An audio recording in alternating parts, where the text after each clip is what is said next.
கர்த்தருக்கு ஸ்தோத்திரம். இந்த நாளுக்கான தேவ வார்த்தை எரேமியா புஸ்தகம் 15ஆம் அதிகாரம் 11வது வசனம்.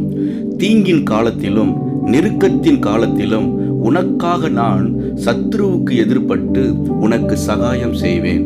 இந்த நாளின் தேவ வார்த்தையின்படி ஆண்டவராகிய இயேசு உங்களுக்கு சகாயம் செய்து உங்களை வழி நடத்துவார்.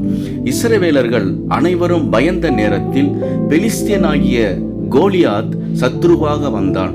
தேவன் தாவீதுக்கு சகாயம் செய்து சத்ருவை வெல்ல உதவி செய்தார்.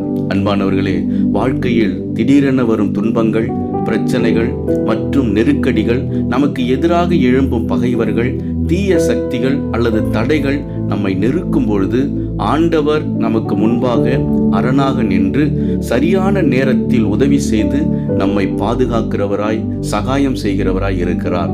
இந்த வார்த்தையை கேட்டுக்கொண்டிருக்கிற உங்களை எல்லா சூழ்நிலையிலிருந்தும் உங்களை பாதுகாத்து உங்களுக்கு சகாயம் செய்வார். விசுவாசியுங்கள், மகிழ்ந்து களி கூறுங்கள். இயேசு உங்களை ஆசீர்வதிக்கிறார். ஆமென்.